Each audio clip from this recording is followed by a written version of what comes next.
Hey, everybody. It's Monday. Yep. And we're doing... another haunting show. A haunting. Yeah. Already. Like, the weeks are just going by. It seems like we were just doing this. I know. It goes by fast, man. We're anxious now. A week goes by. It feels like an hour. But this one's called The Diabolical. The Diabolical.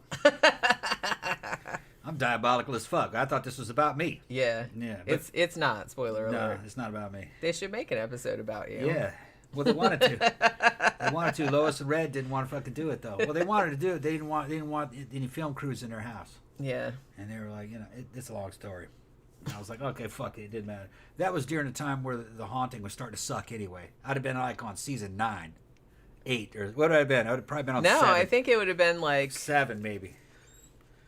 Oh, no. You probably would have been on like 11 or 12, okay. I feel like. I don't know how far back it was. Yeah. I mean, it was a few years ago, but I don't even think it's on anymore. Ben said, wasn't sure if I would make your start. The previous live cast I was watching spent an hour and a half reading out their super chats. Holy shit. What? An hour and a half reading out super chats? Our super chats? No. Oh, okay. You missed the whole first part of it. I did not understand what he said. I don't know if it had something to do with the way you read it or what. I think it was probably just you weren't listening. Is that what it was? Yeah. Because that's usually what happens. But yeah, so this was another season 1 episode that I thought we had talked about.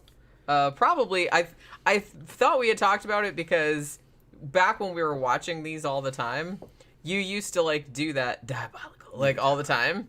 Yeah. And so I was like, oh, we must have covered it at some point, but we never did. I know why too. I remember we we checked the diabolical early on to see if it'd make a good show, and there were other ones that would have made better shows. Yeah, that's probably what happened. Well, and the thing about this one too is that because I think we always tried to avoid, like when we did whole shows about them, I think we always tried to avoid episodes that didn't have the real people, like where the people were just in shadow or they were using pseudonyms or whatever, which this one does, because it was, you couldn't find out anything like extraneous information about them.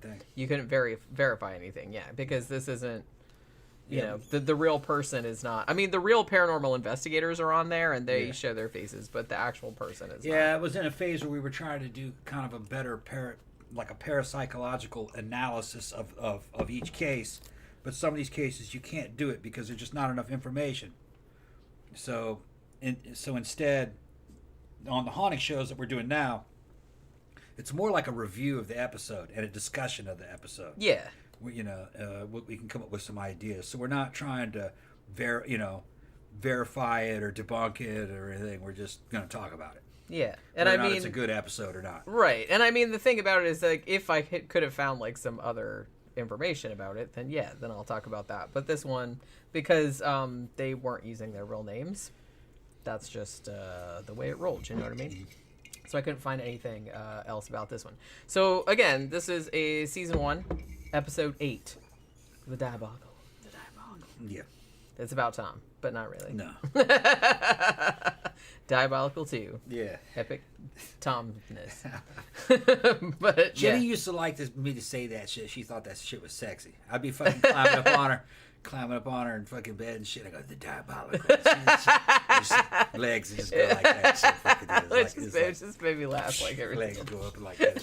It's like an aphrodisiac. So. That's why she remembers it. I didn't remember much about the actual episode.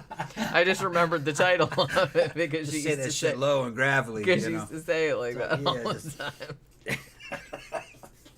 Well, for a long time when I was watching it, I was like, why is this even called The Diabolical? Because I didn't really... But then, like, when it gets to the end, like, they don't... Because this one is another one that has... churchy stuff. Churchy stuff.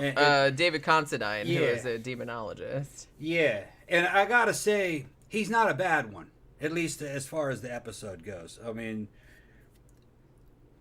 his basis, a lot of the methods he's using, or at least that they show him use in this, are kind of based upon parapsychology too. You know what I mean? It's the methods of investigation. But we're not there, so I don't know if he actually does this. It's just how it was portrayed in the episode or whatever. But nowhere near as hokey as like Ed Warren. That's true. Nowhere near that hokey. I think he was... if he believed it, he was trying to get down to the bottom of it. But of course, if religion's involved, it's got to stick to scripture. So demons, it's demons. Easy. That's what they're going to go for. Yeah. It's like, why even bother investing? It was like, we don't even have to come to the house. We already know it's demons. Yeah. Even though there's some strange facts about this case. There's a mentally handicapped girl involved, which a parapsychologist would have been interested in that. Because who knows? Maybe a person they don't really say what's wrong with her, but it's something mental, something having to do with her brain. Well, I think it was a lot of things, but all they said was like birth defects, because they said she couldn't walk either. Yeah. Well, who knows? I mean, what if she was exhibiting fucking RSPK? What if she had psychokinesis?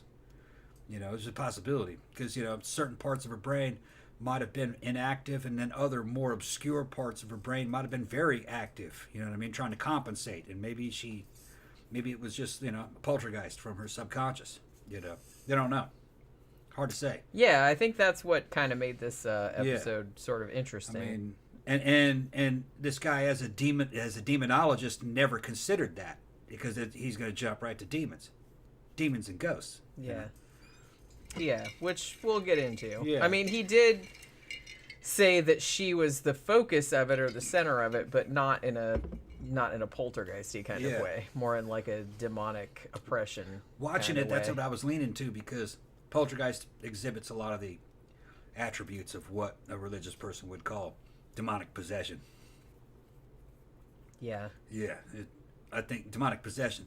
The original fucking demonic possession case that made the shit famous, the one that they based on, The Exorcist on, was a poltergeist case. It wasn't. Yeah, they were trying to exorcise it, but it was a poltergeist.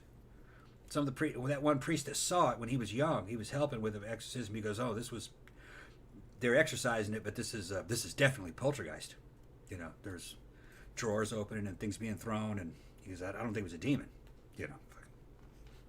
But he was in his 20s. He couldn't say anything. I don't think any of them are demons. Yeah, he thought it was poltergeist. So from the interview that I saw, yeah, he thought they were making it worse. But which I think that's true. I think. Well, I mean, that usually does happen in these kind of situations. Yeah. Trey says, "Hey guys, at work again, so can't stay. Have fun." Oh, that's a shame. Well, you can listen later, you can listen later. He always does.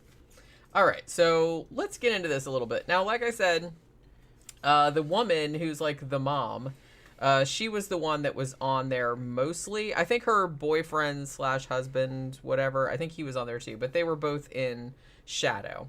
So they actually called her Marie Potter. That's not her real name, I'm presuming, because she didn't want her identity known. And the one daughter that she had that was kind of like the disabled daughter was named Julie. So this apparently took place in the Hudson Valley in upstate New York, which Anthony Call, the narrator, said that some people call the Devil's Playground. Oh, yeah, some people call it that. Do they? Some people do. He's probably like, well, I just called it that. He's one of them. The other one was the producer. Yeah. The other one was the guy who wrote the script. So see, people. It's more than one person. It's some people. Some people. Some people. The people right here in this studio. Yeah. We decided that that's what it's called. See, we're calling them out. Maybe it is called that. I don't know. I don't know, man. I've never heard that, but you know what I mean?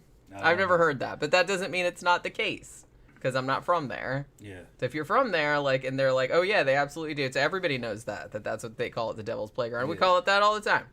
Yeah. I kind of doubt it, though. Jenny just got home from work, man. The weight's just falling off her. I'm looking. She's in that thing, man. She's looking so sexy right now. I've been here by myself the whole time. Just looking. She's getting hourglass fucking shape and everything, man. Every man knows what I'm going through. Every man watching understands what I'm going through. Damn. Poor Tom. Because she's too tired, man. She's going to go in there and go to sleep. I understand. Well, yeah, because I've been up since 3:45 this morning. Just going to have to deal with it. I woke up really early and I couldn't go back to sleep. Have to deal with it. I have terrible insomnia. Okay. But you know what I mean? Yeah, I said, it's like, I just want to take a shower and grab a little Debbie and watch Dan Bell or something. I'm making sure I'm not sidetracking this fucking program. This shit will go on too long. Okay, all right. And then you're gonna talk yourself into all this, and then it'll be 4 hours, and then I'm gonna fall asleep on my keyboard. I'll just be like, okay. like that. All right, let's get back into it. But yeah, so where were we? Yeah, is the Hudson Valley really called the Devil's Playground? I don't know. I don't know. I'm not from there. So apparently this story first started taking place in the autumn of 1998. So Marie, again, not her real name, but that's the last time I'm going to say that, is a single mom. And she has 3 kids, one named Paul, one named Angela, and one named Julie. Now, Julie, all they said about her, they didn't say specifically, like, what was, the matter with her. They just said that she had severe birth defects. She can't walk, she can't talk, like, she can't really do anything for herself, you know what I mean? So, yeah, so she's, like, disabled. So they lived in this house. Now... Okay, so the way they put it, they said, well, they lived in this house for 3 years. So I guess it wasn't a case where it's like, oh, we moved into this place and all this, like, weird paranormal shit started happening. Apparently, they lived in this house for a few years. Now, the whole time that they lived in the house, evidently, Julie, they said she always acted like she was looking at or reacting to, like, invisible people. And they weren't entirely sure if that was just... like a thing that she did and it didn't mean anything, or if she was like seeing actual beings of some kind, you know what I mean? Her mom said it's like it seemed like she was like an invisible person was like playing peekaboo with her. Because it's like she'd always like, you know how like a kid gets a face is like, oh, what's going on? Oh, you know what I mean? Yeah. They're like surprised. It's like she would do that all the time, like somebody was playing peekaboo with her. Now Marie said that she thought it was angels, which I was like, okay. But, well, she was like, because she's like, her daughter was like such a pure soul and blah, blah, blah. So it's like, it obviously couldn't be anything bad. So maybe it's like her guardian angels or like whoever's like looking out for her or whatever. And I was just like, okay, So in 1998, Marie goes back to like where she was from, which is Brooklyn. And she was like being with her friends and they introduced her to this dude named Chris. And the two of them hit it off and they kind of like start a relationship. Now, Chris comes over to the house a few weeks later. But as soon as he comes inside, he said he felt really oppressed. He said it felt like there was no air in there and that something like really bad was happening. So he tells Marie later, he's like, I was real into like the paranormal as a teenager and I did like a lot of reading about it and stuff. And I said, I don't really want to scare you. But when I came in your house, like, it felt really fucking weird in there, and I just feel like it's not good. Now, she's like, oh, well, I thought that there was maybe, like, good spirits or angels or something like that in the house, because she said, like, what Julie had been acting like and stuff. He's like, I don't think it's angels. He's like, whatever's in here, I don't think it's good. Like, again, I don't want to scare you, but that's just kind of, like, where I'm coming from. He said some shit that reminded me of Mammoth Mountain. Yeah. He said he walked in there and he felt it was, like, oppressive. Like it was a real closed-in feeling, even though it was a wide-open room. Yeah. Like something was pressing down on him. And that's the way it felt the second you walked in to that condominium at Mammoth Mountain. It was like you walked into a high-pressure zone. There's no way to describe it, but you feel it when you walk into a place like that. So I'm already thinking it's poltergeist. Yeah, like I guess he was implying that it was kind of like a suffocating sort of feeling, because he said it felt like there was no air. Yeah, I know what he's talking about. Yeah. That's what he said. It felt like as soon as he walked in the door. There's no way to describe it. You just have to sense it yourself. It's just like something's watching you and it's bearing down on you. It's like a high pressure, uncomfortable feeling in there. Then you leave and you can kind of sense that it's over there now. You know what I mean? Yeah. And then you go in and you're like, oh, I'm in it now. And then you jump back out and you go, now I feel it over there. Yeah. It's like a zone. Like a zone. You're right. So a few days later, like after Chris's visit, I'm presuming, Marie comes downstairs one morning, like, trying to wake the kids up for school or whatever. And the living room is it's not trashed, but it's just kind of like covered with toys. Like the kids have been out there like, like throwing all the toys around everywhere. Like it looked like that. And the mom, like, presumes, obviously, that it's her son, Paul. Is like, what the fuck? Like, why are you throwing toys all over the room? And it's like, why didn't you clean it up or anything like that? And Paul's like, I didn't do it. The boy with the yellow hair did it.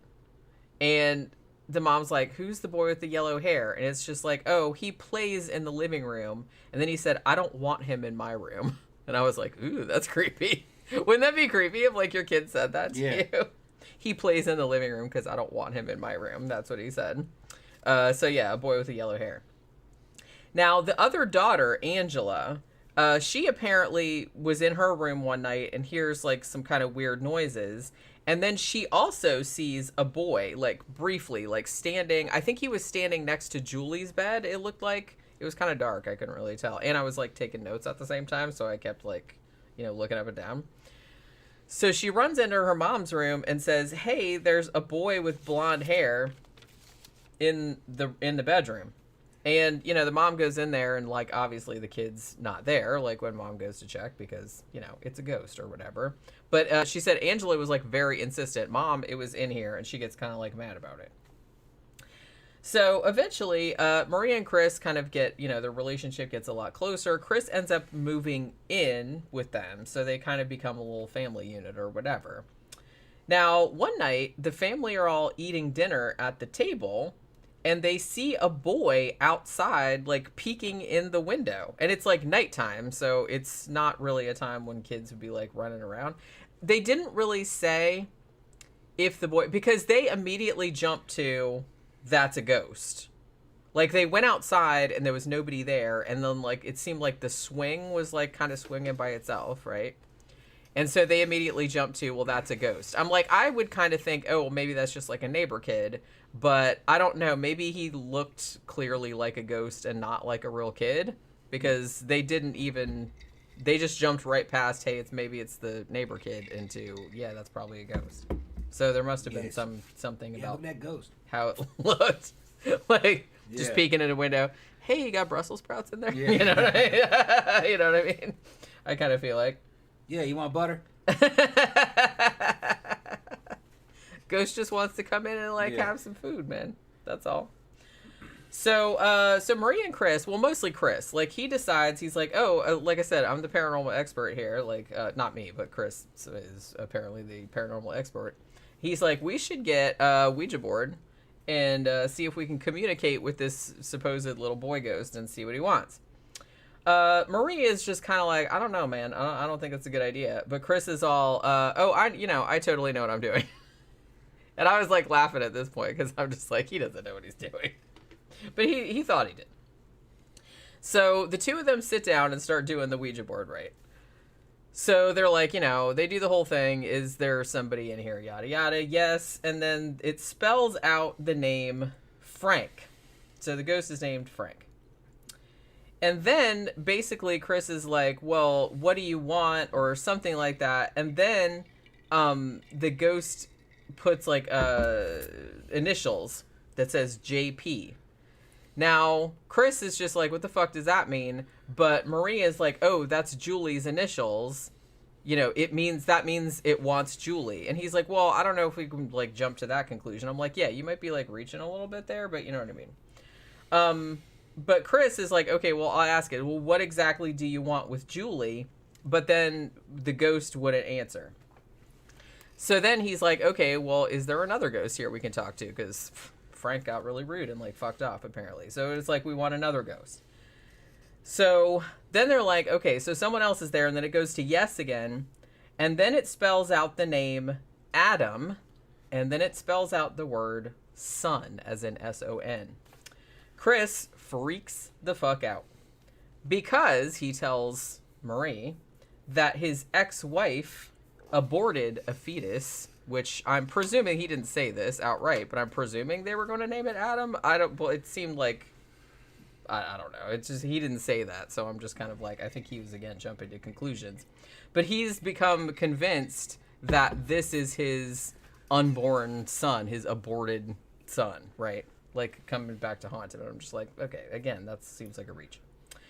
So that wigs him out.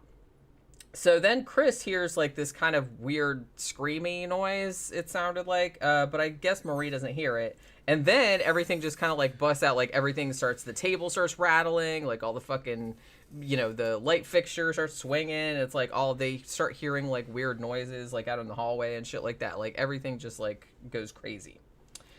So Chris is like, well, that was a stupid idea. And then he goes and burns the Ouija board on the grill. Now, anybody that has seen a haunting more than what you know, you never, ever, ever burn a Ouija board. Yeah. That's always bad news. They always tell you not to do that. And I was like, oh, you're asking for it now. Yeah. You're asking for it now. You burned it. You're now opening it up. You're opening the portal. Now you can't close it because you burned the door. Yeah. There's all kinds of explanations. That's essentially what they're saying. But it's just like, I kind of laughed because I'm like, bro, I told you didn't know what you were doing. Everybody knows you don't burn a fucking Ouija board. So then, a few days later, Marie is in the basement doing laundry. Because women are always doing laundry on a haunting. I think I pointed that out before. I guess because it's like an activity that you can do in the house so it looks like they're doing something, you know what I mean? Instead of just like sitting on a couch. But yeah, so she's down in the basement doing laundry. And while she's down there, like the door up into the kitchen like closes by itself. And then she looks at the back of the door and it looked like white handprints.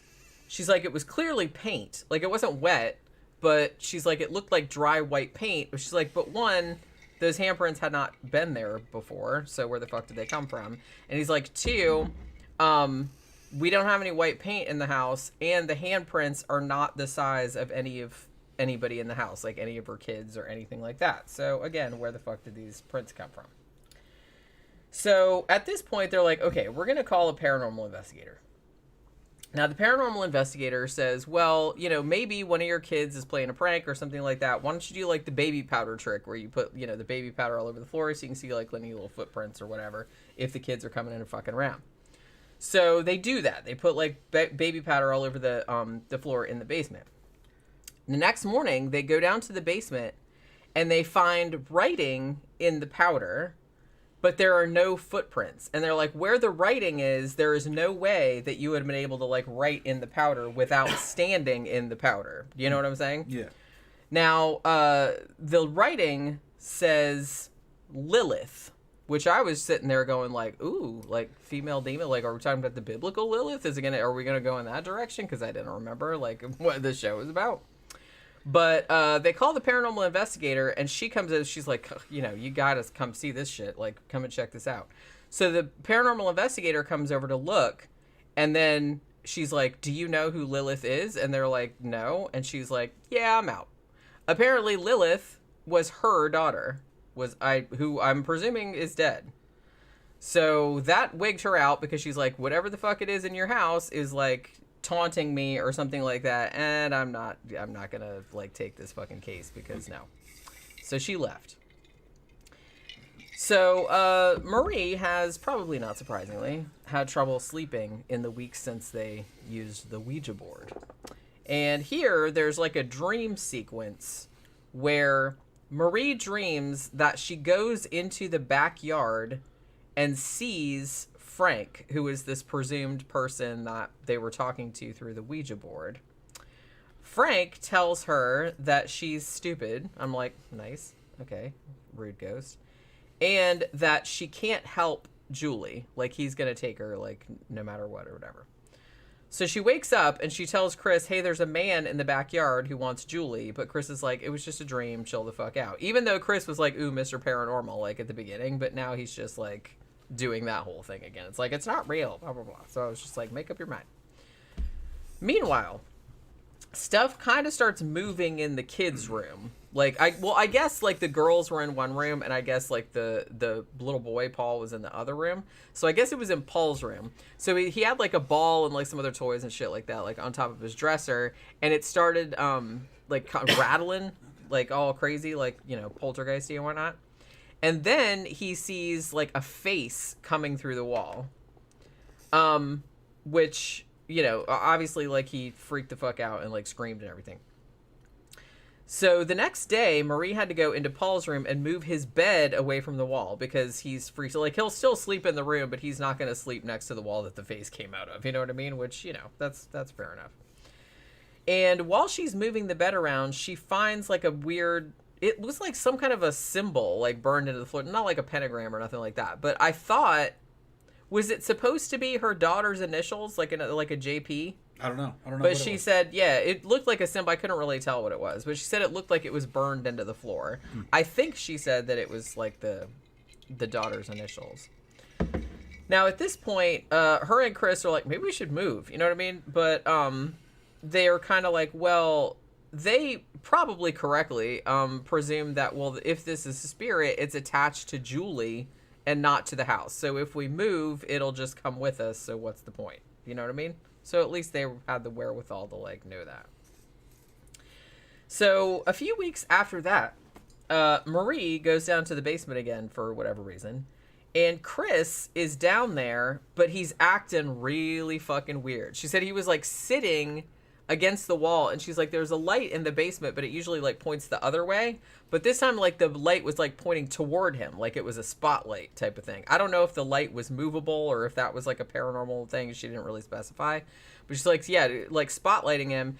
And he was like talking in this weird ass voice, and he was saying stuff like, you don't know who I am. I'm not Chris, blah, blah, blah. And like, she's like, what the fuck is the matter with you? You know what I mean? So yeah, obviously like he's gone all possessy, and she's like, uh-oh. Possessy. Yeah, well, you know, that's getting all possessy. You get all possessy. Julianne Pope said it was the letter F for Frank. Oh, okay. I knew it was a letter, but I couldn't remember. Because I thought I wrote it down, but of course I did not. Because I'm trying to like write notes really fast, like while I'm watching it, so I don't have to keep stopping it. You know what I mean? So Marie is just like, I don't know what the fuck is going on with that. Like I said, he's acting all crazy, and so she runs outside, and then he comes out like after a couple minutes, and she's like, what the hell was that all about? And he's like, I don't really remember. Like I don't remember what happened. Like I don't remember anything I said or anything like that. So then they jump ahead to like Marie. I guess it's later on that same night. It was like Marie wakes up in bed, and then there's a jump scare with Frank next to her. Like she sits up like that, and then she goes like to lay back down, and then Frank's like, hello, you know what I mean? But she didn't say she saw that. That wasn't Frank. That was Mr. Hanky. Oh, hey, howdy-o. It could have been Mr. Hanky too, maybe. But yeah, so she didn't say she saw that, so I guess they just did that for like kind of like a cheap effect or whatever. So at this point, Marie and Chris are like, okay, we're gonna have to call another investigator because that first one isn't gonna come back. So the one that they called is David Considine, who I feel like if you know anything about, like if you watch A Haunting, if you've watched all the paranormal shows, I feel like he's kind of famous, like in paranormal circles. Not as famous as the Warrens, but he's up there, you know what I mean? Like, as far as, like, demonologists go. And he was on here, like, talking. So he comes over, and Dave thinks, of course, that using the Ouija board, because as soon as they said, oh, we used a Ouija board, he's like, oh, shame. Yeah, the Ouija summoned a demon. And also tells them that they never should have burned it, which, shit, I'm not even a demonologist, and I could have told him that. But, you know. Everybody knows that. All you have to do is watch like all the paranormal shows, and they tell you that exact same thing. So yeah, so he's like, it's all you guys' fault, pretty much. He didn't say that, but that's what I was thinking. So Demon Dave, which is what I started calling him. That's what I started calling him in my notes. I just wrote down Demon Dave, and he comes to the house with another paranormal investigator, like psychic, clairvoyant person named, I think what they say her name was Barbie Hyde or something like that. Barbie Hyde. What a weird name. I mean, it's not that weird, but I don't know. It's just a weird name to like those two words to go together, I guess. So they come to the house, and they said as soon as they came in, they felt really, really uncomfortable. They said the interesting thing was when they first met Julie, that she was the only member of the family that didn't seem scared. Dave starts to suspect that Julie might be a natural medium, that she's just been seeing ghosts her whole life, and like it's not weird to her, I guess, because she doesn't know any different. So Dave is kind of going through the house, and he sees okay, so he's in this room, and there's like a candle sconce thingy, right? And the candle is pretty snazzy. Like the candles were gold, and the thing was gold, and it was kind of shiny. And the candle was like dripping, and I was like, oh, did it just get really hot in the room and like the candles are melting? But no, Demon Dave said that it was ectoplasm. And I was like, okay, if you say so. I mean, I just thought the candle was melting, but I wasn't there, so I don't really know. But yeah, so he apparently sees ectoplasm, and he's like, ooh, that's the first time I ever saw ectoplasm. I'm like, okay. They don't bring it up again, so. But I think that's the first. They don't really talk a lot about ectoplasm on A Haunting, do they? I think that's like the only time that he's ever brought it, that they've ever brought it up. There's only a couple poltergeist cases that ever mention anything like ectoplasm. One of them was that case from the entity. They found some kind of sticky fluid in there. They had it analyzed, and it was blood plasma. Yeah. Remember that? Yeah, I think I wrote about that. I think that was in the case, entity case. Yeah. That's the closest thing I've ever heard of that. Pretty weird.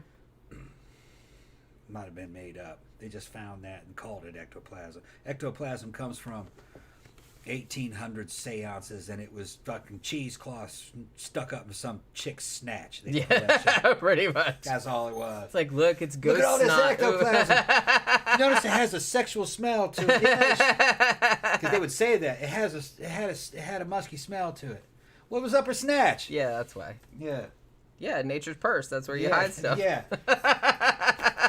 They put a photograph in it next to her face. I love all that shit. I love yeah. like all those old school like Victorian spiritualists, like the seance tricks. I love that shit. I love that shit. I love reading about that stuff. Like all the tricks, they were all fake, but it's like I liked the tricks because some of them were pretty clever. You know what I mean? I remember seeing them as a kid, printed in books, and I was a teenager. I think it was after at Mammoth Mountain, and they were creepy. They are creepy pictures. And I was like, could that be real? You know what I mean? Looking at it as an adult now, no, it's fake. But I really could. I suspected it as being fake. But there was some part of me that said, well, shit, I saw some shit that's not supposed to exist, and I know it exists. That might exist too, you know? But yeah. No, it's fake. But I like the pictures though. Yeah. Like the pictures still look cool and creepy, even if you know they're fake. They're still cool looking. Yeah. I was one time when I was in New York. They had a thing. I think it was at the Met actually. I can't remember if it was at the Met or if it was at MoMA. I'm pretty sure if it was at the Met. And they had a what do they call that? They had like a special thing where they had like these big 2 rooms and they had all of that Victorian spirit photography. Yeah. Like and it was really cool. It's like it was really cool to like see all the actual photos, and they had like a huge collection. It was like really, really awesome. But yeah, because I love all that stuff, and I'm fascinated by ectoplasm because it just seems so fucking random. It seems like a random thing to have come up with. You know what I mean? Well, they have to come up with some kind of gag for the right. It's like what? Yeah, what'll look really impressive that I can like stick up my nose or stick in my vag or whatever. I think they started off. They wanted to be able to blow smoke. Yeah. But you couldn't hide a cigarette, and you'd smell it, and they would know what that was. So the closest thing, well, I'll just hide a cloth, and I'll say it comes out like smoke, and we'll take a picture of it real quick. Yeah. And then we'll say, yeah, it was a smoke-like emanation that came out of the mouth and the nose. You know? Yeah. And the witnesses said, yeah, we don't know where it came from. It smelled funny, though. Because that's what the witnesses were saying. Yeah. Like it never occurred to them that it's like why they were believers. Funny. Victorian era. You know what I mean? They're not gonna fucking think of that. That'd be rude to come up with some shit like that. But I also heard of some Victorian stuff that were rumored at the time that one of those mediums that was the most popular one. It was rumored that the reason why it was so popular is because she was giving everybody crotch shots, and in the dark fucking giving dudes hand jobs. And stuff like that, and they were doing sexual stuff in the seance, so they'd have her back. Right. Yeah, I could see that. Yeah. And because you could justify it, because you'd be like, oh, she's in a trance, or it's some ghostly shit. It's the spirits doing it. Right. Yeah, you got plausible deniability. But no, even though she had like a history of fucking prostitution in her background, you know what I mean? Fucking, but it's not that. No, of course not. This is some spiritual shit. Hey, I mean, she like parlayed her talents into like some other shit. You know what I mean? Good for her. She probably like made a lot of money doing that. Yeah. She's like fucking, you know. Yeah, jerking some dude in front of her wife and shit. in front of his wife in the fucking Victorian era and She getting probably, away with it. Yeah, she probably thought Getting that a big was, tip, too. Yeah, she probably thought that was fucking hilarious. She's like, man, dumbass fucking... Dumb motherfucking Dumb rubes. motherfuckers. Fucking civilians. Right? I mean, seriously. Yeah, so yeah, there's some ectoplasm dripping from the candles there, even though, like I said, I suspect it was just melted wax, but whatever. So yeah, so he's basically like, okay, yeah, you got a demon for sure. And it's trying to make everybody like angry and fearful and stuff like that, because that's what demons feed on. That's their favorite food. And yeah, he wants to possess the family. So the paranormal team is now 4 people. Like, they keep coming back like a bunch of times. Like, the first time it's just him and Barbie, and then he comes back with like 2 extra people. So they come back with all the equipment, like, you know, the cameras and all the fucking EMF readers and all that kind of crap, in case they need proof for the Catholic Church, in case they want to do an exorcism, right? So they have to have like all this documentation.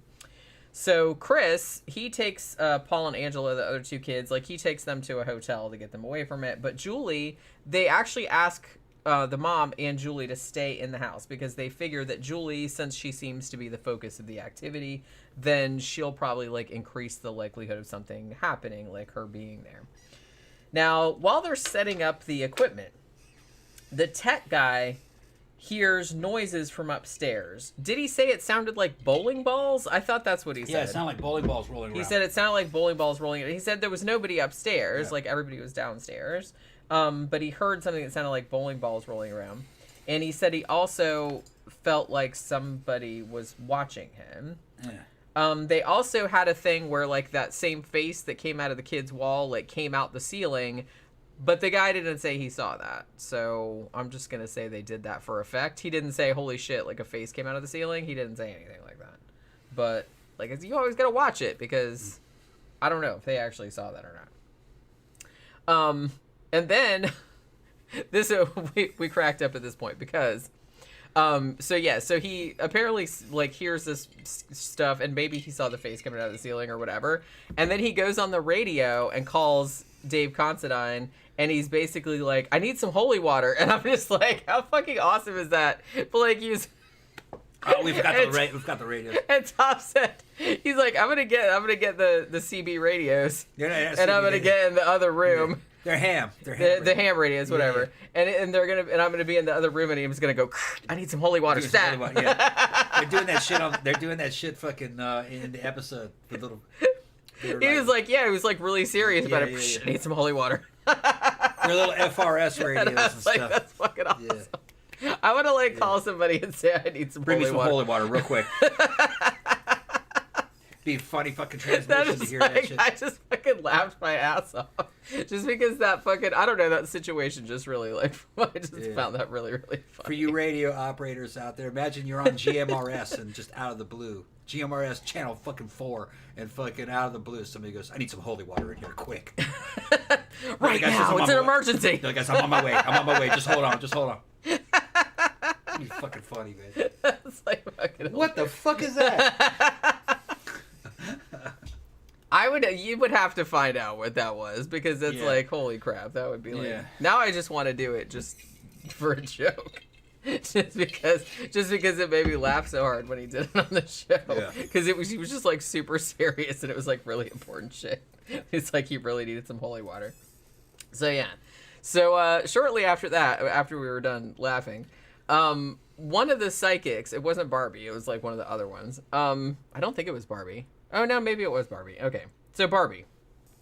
She gets pushed down the basement stairs, apparently by an unseen force. Yeah, so she wasn't hurt badly, but yeah, she got pushed down the stairs. And then, when I was rereading through my notes, like right before we started the live stream, I like cracked up again, because I had forgotten that I had done this. But I just randomly wrote in my notes, Dave has penis hair. Yeah. I was like, and I remember, because like, not actual David Considine, but the actor that's playing him in the episode, he has like this really long, thin face and a high forehead, and then he has this hair that's parted in the middle and kind of poofy a little bit. It's Part in the middle, And it it's goes short. down like a circumcised head of a damn dick. Yeah, I was like, look, he's a dickhead. He's a dickhead. I was like, yeah, that's not the most super flattering hairstyle for that. And I was like, Yeah. oh my god, it does look just like Parted a in the penis. middle and then swept back. See, you got that damn. Look like that little fucking robot from Buck Rogers. Oh yeah. What was his name? It did a little bit. Iggy or Ibby? What the fuck was that? What was that little fucking Phoebe? robot? No, that was And it had a little Deadly Friend. And it had a little fucking another robot he carried around on his chest. Yeah, that's right. God, I A haven't little seen kid that in a long fucking time. suit. Yeah. Yeah, well, he had a head Tweaky? like that. What's that? Tweaky? Twicky or something. Tweaky. Twinkie. Twinkie. Some shit like- I think it was Twicky. I think you're right. Twinkie. Yeah. Twinkie. No, I think it's Tweaky. Tweaky? Wasn't it? I don't know. I thought it was Twicky. I don't know. I thought it was yeah, Tweaky. Yeah, I don't know. It doesn't matter. Because I think the first time I saw that show, I was like, Twinkie? Yeah. Why is he named Twinkie? But yeah, so I just laughed because I put Dave has penis hair just randomly in the fucking notes. It's like a Dorothy Hamill haircut, except his was a fucking. So it was like short. It was like Yeah. short, and his Like face a is like mullet. really long. Yeah. You know what I mean? And so Yeah. I was like, yeah, it does kind of look like a bulbous, like kind of a penis up there. I was just like, hopefully his hairdresser was like, That was some "Son, shit what are from you '82, doing?" man. '83. That's a retro haircut. This is supposed to be 1998. I don't know when this shit was filmed, but it was the actual story took place in 1998. Yeah. So yeah, penis hair. So anyway, Dave suggests, well, we're gonna gather all the evidence we can gather, and we're gonna get the church to do an exorcism, which, you know, that seems because I feel like most of these episodes when they want to do that, the church is always like, nah, we're not gonna do that. But like this one, it seemed kind of easy. So Fuck whatever. all that exorcism, dude. We're not gonna do that. Fuck all that. Yeah. That's yeah. Well, they always act. Maybe I kind of feel like the Warrens are usually kind of like, yeah, we'll try to get an exorcism, but like nobody ever wants to do it. You know what I mean? They had their own exorcist, remember? Yeah, that's He was right. a non-denominational exorcist. Yeah, he's a freelance exorcist. Freelance exorcist. Exorcist for hire. Like Beetlejuice, he's a freelance bio-exorcist. So yeah. So on the next visit, because like I said, they've been coming back and forth, you know, and so they bring a clairvoyant on there to see if there are human ghosts too, or just the diabolical. Mm-hmm. That's what he kept calling them. Yeah. Whatever. Like he just kept calling it the diabolical. I don't know if that's just 'cause that's what they call it, or I don't know. So the clairvoyant, who I just called the Claire, like in like Claire in big letters, gets drawn to the particular room where Julie sleeps, and it seemed like Julie was sleeping, and then she was just in there staring at her. I'm like, that's pretty weird. Like, don't do that.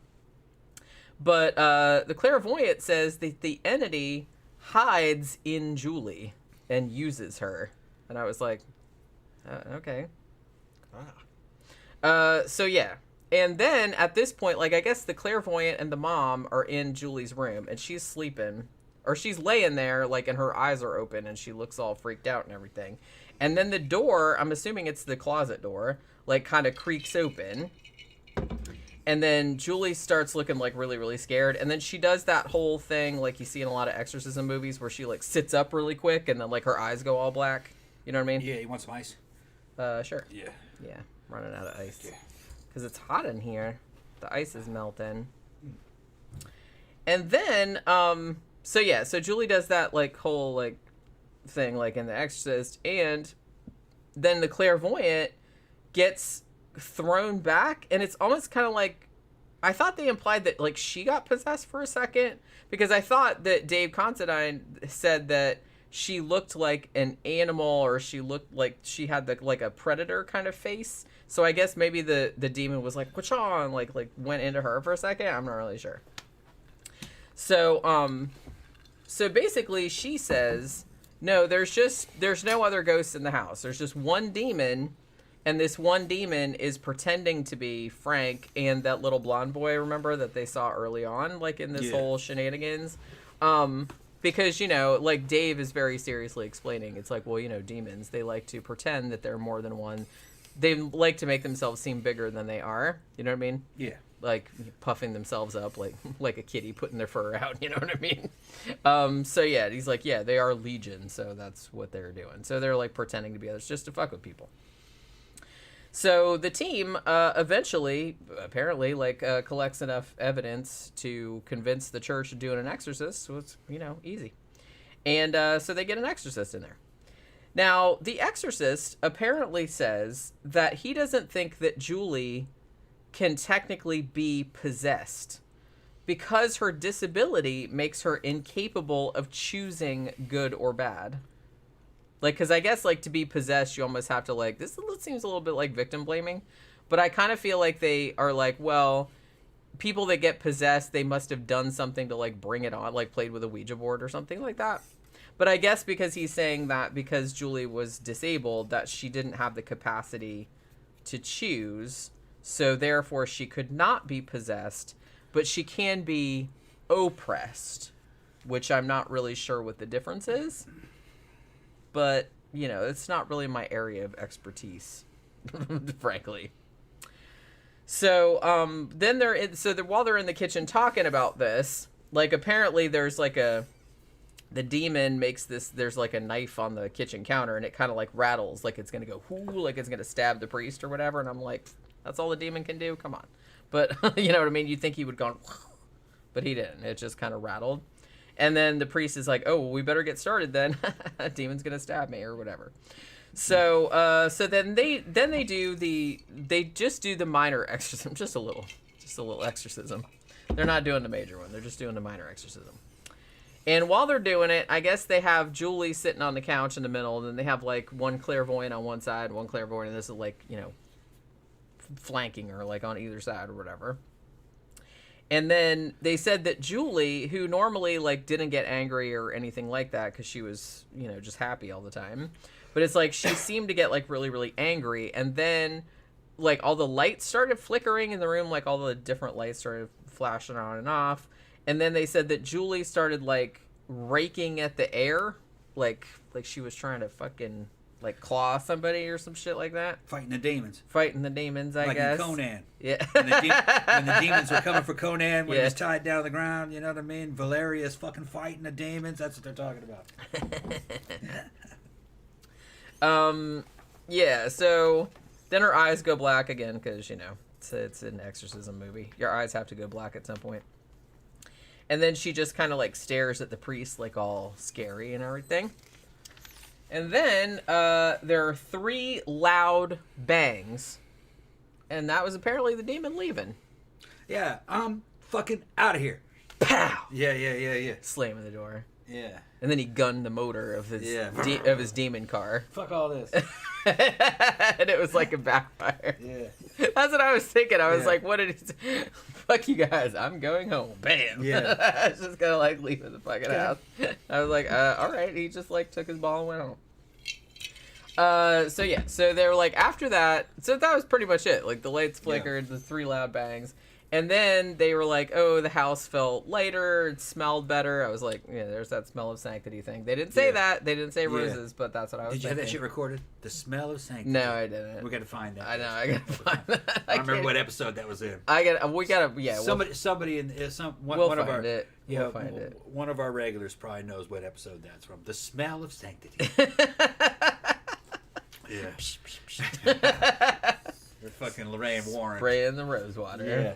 Yeah, I always suspected fucking smell of sanctity was fucking Lorraine went down to the damn 7-Eleven. She stopped off at the fucking Mobile, fill up her fucking car, and saw those damn little air fresheners fucking from the inside of your car. They came in like a little Banaka can. Remember Banaka? Yeah. Yeah. I remember fucking dudes would buy those, fucking hide the weed smell in the car. That's all it was. Get the rose one. And she's fucking doing this exorcism and nobody's looking. Smell that? She probably bought the shit at first to fucking cover up Ed's farts. Fucking, he's probably in the car farting. She's like, Jesus Christ, Ed. Like that. Ed came up with that probably. He's like, look, bring that to the exorcism with us. That's the ghost smell. Chasing away evil spirits. It's like, why does the ghost smell like Febreze? Yeah. That is the smell of sanctity. Yeah. I was like, no, I'm pretty sure that's Febreze. Yeah. Fucking funny. I love it. That's pretty funny. I just had like a really funny mental picture of Ed and Lorraine like in their car. Yeah. And then Ed over there in the passenger seat. No, he'd drive. Yeah. He wouldn't let No, he would Lorraine drive. drive. He's too much of a control. Yeah, Lorraine would be fucking spraying. And he was just like, like farting I could just in the look at seat Ed. or whatever. I just look at Ed and know that dude's farter. You know, he's a farter. I can just tell. He'd have his 16-year-old girlfriend in the back seat farting. She'd be spraying his ass too. They'd be spraying him for both Yeah. That little girl doing fucking Lorraine's wet work. rolling down the window. Yeah, fucking. The smell of sanctity. Oh, she how do we fucking- get on these fucking topics? Yeah. She looks back at that fucking. Glad I got you around because I'm sick of him. You got to do it. Yeah. Yeah. So yeah. Anyway. So the demon leaves with 3 bangs, because that's just what happens. House smelled better, blah de blah. And they said that the house stayed at peace for the next few days. But then Marie apparently goes out in the backyard and sees that swing moving by itself again outside in the backyard. And then the narrator, Anthony Call, he says, the demon is gone, but the exorcism didn't destroy the evil. And I'm like, how do you figure? Like, the demon was causing the evil, right? But apparently they didn't really go into that. They just kind of said, oh, well, the demon left with a bang, but now there's still evil lurking around. Like, so what's doing it now? I don't know. But yeah, so the evil's still around. I don't know if he just meant evil was still around, like, in a more general sense, or I don't really know. So not too long after that, they decide, fuck this place, and then they move. And I guess they're, like, apparently still haunted by evil or by the diabolical or whatever. But I have to say, like, the end of the show was a little anticlimactic, because I was just kind of like, wait, that was it? Yeah. And then, like, the credits rolled, and I'm just like, well, what happened? This was an okay episode. It wasn't one of my favorites. I tend not to like any of the exorcism episodes. I think it's an exorcism, so you know how the story is going to go. Yeah. And a lot of times the phenomena that's reported during these exorcisms isn't all that impressive. I like more the ones that fall under the under poltergeist or ghost, like Hungry Ghosts. That one was a lot better episode, especially when you had witnesses that wanted to talk about it, and show their faces and talking about it.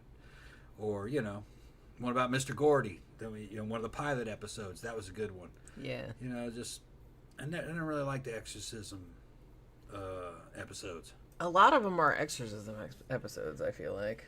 Yeah, they're kind of samey. They are, yeah. Well, yeah, because you know it's going to go as soon as they call. And then they always do this thing at the end where he's like, like at the end, and everybody like freaks out. Their eyes turn black, like shit rattles and all that. And then they're like, oh, smell of sanctity. That's all ever. Yeah, Oracle said, oh no, I just imagined Ed and Lorraine doing a commercial for air freshener. Yeah. And the smell of sanctity is the tagline. Yeah. Yeah. Mango says, what? Lorraine had her own feminine hygiene products called the Smell of Sanctity too, man. A whole line of them. Yeah, she had Massengill douches. Or yeah, whatever. just all that kind of shit. Fucking yeah. The Smell of Sanctity. I don't know why I just thought of this, but it's like, you know how they used to have, I don't know if they didn't make it anymore, but they used to have FDS, that feminine deodorant spray or whatever. Yeah. I just remember a long time ago seeing George Carlin, like one of his stand-up things, and he's like, what about a feminine deodorant spray called Sprunt? Sprunt. He's like, you never forget the name, would you? Sprunt. And I'm like, he's right, I never did. I saw that years and years ago. I'm like, oh my God, how fucking awesome would that be? And the thing about it is, like, you couldn't have got away with it back then, but now you probably could. Oh, yeah, hell yeah, you could. You could probably get away with calling something Sprunt nowadays. It's not a bad word. It's just, like, suggestive. You know what I mean? It's like that one movie, Idiocracy. You know what I mean? That was like fucking predicting the future. A lot of it came true. Where over time, Fuddruckers became butt fuckers. Right. Just shit like. Well, like I said, you could get away with more and more as time went on. Fucking Starbucks was a fucking brothel. A full latte was a blowjob. Fucking, just yeah. Sure. Yeah, just to give it enough time. That's how degenerate it'll get. Look at Pookie. I'm just saying, it's like I think that would be funny. They would sell 1 million. Like even if you didn't need it, it's like I'm just gonna buy it just because of that. You know what I mean? Mango said, I just finished watching Skinamarink on Shudder. Curious movie, has some creepy vibes about it. With a running time of 1 hour and 40 minutes, it's just too long. Would have been a better short. Yeah, I could see that. I will say that if you liked the vibe of it, but you want something shorter, the same guy, Kyle Edward Ball, I think his name is, he made I think I mentioned in this on my review, but he made a shorter, I don't want to say it's a version of it. It's not exactly the same, but it's very, very similar. And it's called Heck. And it's on YouTube. And it's pretty much the same as Skinamarink, like the same kind of vibe, but it's only like half an hour long. And I've watched that too, and that's actually like really, really cool. But yeah, if you liked Skinamarink but thought it was too long, it's like you'd probably really like Heck, because that's only like 35 minutes, but it's like very, very similar. So we're talking about, we were talking about the holy water before. Like Ben said, sounds like the Lost Boys when the Frog Brothers run into a church and fill their water pistols at the holy water font. Yeah, that's right. I forgot about that. That's a good movie. Yeah. I still want to do that fucking holy water gag, like over the radio. Like you just need it right away for something. Yeah, the demon was attracted to evil. Maybe. I'm just kind of like, I don't know. I didn't get it. I know that a lot of these just don't have like a big finale or whatever, but it's like this one, it seemed like they didn't really explain like what happened at the end. Maybe they didn't know. Because they were, Maybe it just ended. Maybe not. Yeah. But yeah, I did kind of feel like the end was a little bit anticlimactic on that one. Well, it's supposed to be a real story and not fiction, so it doesn't have to be confined. It doesn't have to have a plot. You know, yeah, but usually they'll say something like, "Oh, they moved away, but the ghosts were still haunting their ass," which is fine. But this one I was kind of confused because they're like, "Oh, well, the demon's apparently gone, but not." I don't know. Maybe Julie just has like all kind of demons floating around. Oracle says, Jenny, I just started reading a book called Dracula's Child by J.S. Barnes. It's a sequel to Stoker told through journal entries and correspondence. You might like it. Ooh, that does sound good, actually. Yeah, I'll have to check that out at some point. Like I said, I'm not getting as much time to read as I used to, which really sucks. But because man, I used to put up a book review every week, but I don't have time to do that shit anymore. That's for sure. And I have like a whole bunch of books like checked out in my Kindle that I haven't been able to read, but I will get around to them eventually. So, do you have anything you would like to add to this particular case? No. No. No. It was just kind of a middling episode for like the better seasons of The Haunting. You know what I mean? This would have been a real good one for like season 11. Yeah. You know, but for it was just okay. Well, I'm kind of trying. I can't tell you how credible this case is. There's not enough information here, but it doesn't matter. They're just telling a story. Maybe it happened. Maybe it didn't. You know. Yeah, I'm not particularly concerned over whether it really happened. I suspect that most of these probably didn't happen, or it didn't happen the way that they are portrayed on the show. Some of these, but they're just fun to watch. I just find I kind of like approach them the same way I would approach a movie. You know what I mean? Having seen paranormal stuff, it does happen. I'm not a disbeliever. I'm a disbeliever in a lot of the mainstream stories. A lot of times they're blown out of proportion. A lot of the good shit isn't really well known because the people don't want to talk about it. And a lot of the good shit is stuff that wouldn't end up on an episode anyway, because it's stuff like near-death experiences and spontaneous out-of-body experiences. Things like dreaming true, or, just something, you guessed something right beyond all odds, and it turned out that, your feelings were right about it. That kind of shit. That's more common in the paranormal world. Do I think there's ghosts? I know there's bad houses. Went into a house and it's just fucking bad. Everybody that went into it but nothing ever happened there. It was just feelings, dreams. Lived in it for about a year. But nothing ever really physically happened. So, and I think some of these haunting cases are actually cases like the bad house case, like I talked about. So you can't have a whole episode of people saying, "Yeah, I had weird feelings here. Yeah, I had a dream here." And yeah, that might get a little. you know what I mean? bit. So you have to fill that out with something happening, something physical happening, and maybe they might lie about that part of it. It's to get that story into the fucking series and get it on TV. It's got to have more than that. Yeah, because it's got to be, like, cinematic to an Yeah. extent. You Right. can't just have a bunch of people going, yeah, like, ooh, I felt really cold, or I felt like Yeah. somebody was watching me, because that doesn't Right. translate well to Right. visual medium. Everybody that went in the house got scared. They didn't want to fucking walk down the hallways by themselves. They had to stand outside the damn doorway while the girls were taking a piss in the bathroom and shit like that. Which that's the way that house me and Eric lived in. You had to guard. If you brought a girl over to the house, she'd have to walk down. Wanted to go bathroom. She'd want you to walk down the hallway with her and wait outside the door. And I said, "This is a creepy house," and because this house is fucking creepy. But you look at it, it was just a nice Victorian house, but it was 100 and something years old, and it just had an eerie feeling, a bad feeling about the house. See, I'd be curious to, like, go in there. I don't, like I said, I don't think I've ever experienced anything like that. Not in a house, anyway. And I've That even house been... was weird. That I've house even was real lived weird. in a house, my grandfather's old house, which isn't there anymore. It got torn down. But I lived there for years, and that house was supposedly, according to my mom and all of her siblings, that house was supposedly super haunted because they had all kind of shit happen. Like, they had, they said we used to hear people walking around on the roof. We used to have our blankets torn off and everything like that, like when they were kids. But I lived there a long time, and I never felt anything bad there or anything weird. I wasn't scared of that house. I thought it was cool. Yeah, me and Eric, we were fresh out of the Army. We were in Korea together, and we were in the 101st Airborne together for 4 fucking years. We were fucking left 2 days apart. He waited 2 days. I ETS'd, and he waited 2 days for me to get out because we were going to Boston together. We drove up there together in his car. So we had seen shit, you know, and we got a fucking great deal on that through a realtor and fucking went in there, and fucking that house was fucking bad, man. It had a bad feeling about that house. And it changed hands a couple times while we were in there. We never paid rent. That was some weird shit. And then a new guy showed up who owned the house, and he says, "You guys can stay here, but you know, eventually you guys are gonna have to leave because I'm gonna remodel this house." And then like a couple months later, he says, "All right, man, you guys got to go. I'll give you fucking 60 days notice." I said, "All right," and then we left. But that was a bad house. Yeah. But nothing physically ever happened. So I can't prove it. Yeah.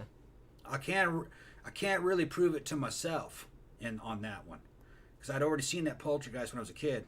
That shit was moving, and all the witnesses, you know, my aunt and uncle, my cousin, and everything. So I know that was some paranormal shit. But this one, everybody else felt it too, but we never really could prove it because nothing physically ever moved. You know, I felt like I came under attack one time, but I couldn't see anything. Yeah. Just waves of fucking emotion, you know. Yeah. I threatened to burn the house down, and it went away. No, don't do that. Yeah. I threatened it. Yeah. I said, fucking, you know, I can't leave. So I got nowhere to go. You keep fucking with me. This isn't my house. This is your house. I will burn this fucking house down. So I got nothing to lose here. And it didn't ever do that again. But I could feel it was in the house. Tom keeping them ghosts in line. I kept that bitch in line. Because I wasn't lying. Because I fucking said, I'm going to go out to the fucking car and fucking siphon out 2 gallons of gasoline. And I'm going to burn this fucking house down. You keep fucking with me. And they went away. That's good. That's what you gotta do. Because that was the only leverage I had. Never see him do that on a haunting, do No. you? I said, this isn't my house. This is your house. You know, I hadn't paid rent 4 months. And nothing sadder than a ghost haunting a burned out field. All right. Right? Don't even have it. It's not even a haunted house. It's just a fucking haunted field. Yeah. Lame. All right. So I guess we will wrap it up because I'm getting pretty tired. Right. And I need to probably chill out and relax a little bit before I got to go to bed and then get up again and do the shit over again. So yeah, we will be back on Wednesday night for the main show. And I think this is going to be a cool show because I would probably have never come up with this idea on my own. But one of our listeners, Celtic Angel 73, gave me this idea and even gave me a bunch of ideas for like different cases and stuff. It's basically going to be a show about people who survived like really fucked up shit. Like, you know what I mean? So we're going to be talking about Terry Jo Duperrault, whatever. It's like she's called the Sea Orphan. That's like a really fucked up story. You know, the woman that fell like out the plane and like was in the jungle for 11 days and stuff like that. So it's like amazing survival stories. That sounds good. So yeah, so I've got like a bunch of those. So we'll talk about some of those. So it should be, because I was watching some documentaries on my lunch hour today and like reading through all my notes and everything. I was like, ooh, some of these stories are fucking unbelievable. It's like that people survived through the shit. But yeah, so that's what we'll be doing on Wednesday night. So hopefully you guys can join us for that. So thank you very much for hanging out with us this evening. And remember to like and share and comment and all that other kind of stuff for the algorithm. And we will see you guys again on Wednesday night. Good night.